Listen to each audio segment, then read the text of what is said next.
What's one behavior that you guys watch? Because I think it's fascinating what you can see behind the scenes. What is one behavior you see and you just want to say, yeah, stop doing that? Well, for me, it's like obsessing over volume. To be frankly honest, volume of leads coming to the front door. Like I obsess over that. I'm so guilty. And I understand that. I mean, in some capacity, sometimes you do. You don't have to do it all the time. I think quality at the end of the day, and having a quality conversation with somebody that deserves to have it is better lasting and will allow you to drive better conversion and retention with that person at the end of the day. So I think getting visibility into the leads coming in and identifying who you should have that conversation with, and not necessarily like, hey, I got 5,000 applicants last month. Well, you talked to 14 of them, right? So. Yeah. I don't want to beat up on job boards too much, but I do think the behavior I see is, let's just keep spending money. Like from my seat, having seen this for a pretty long time, it's now an operational expense. It's not a marketing expense. And that's crazy to me. It's like, this is 100% marketing. Like you're marketing jobs to people that might want to apply to those jobs. Right. And where it got to was, now that's just a part of our operational costs. We don't think about this as a marketing function.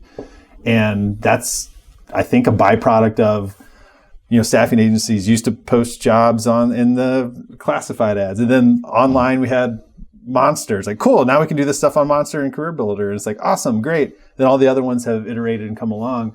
Well, we're still kind of stuck to that model of we just need 100,000 applicants versus we just need like 10 really good ones, and then we can go and have those conversations. And then classify and categorize everybody else that came in that wasn't a fit for that role. Let's give them like a solid off-ramp.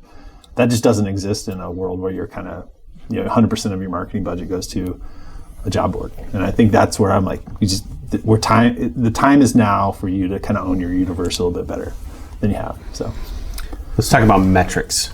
What are some overrated and then underrated metrics that you guys see right now?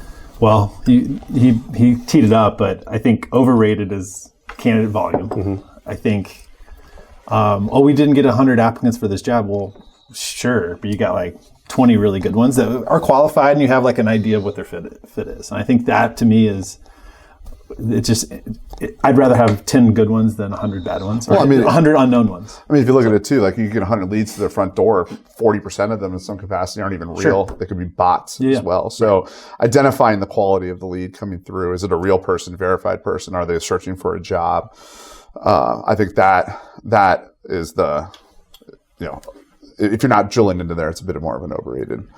I will say that made it very difficult to test your system, that I couldn't put, I couldn't put fake candidates in there. Yeah, what are you doing? It stopped it every time. Yeah.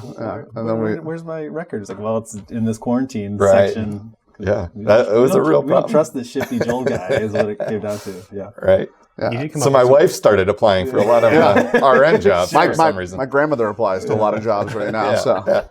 She's totally qualified. Yeah, totally qualified. I think an underrated metric is like time to meaningful conversation.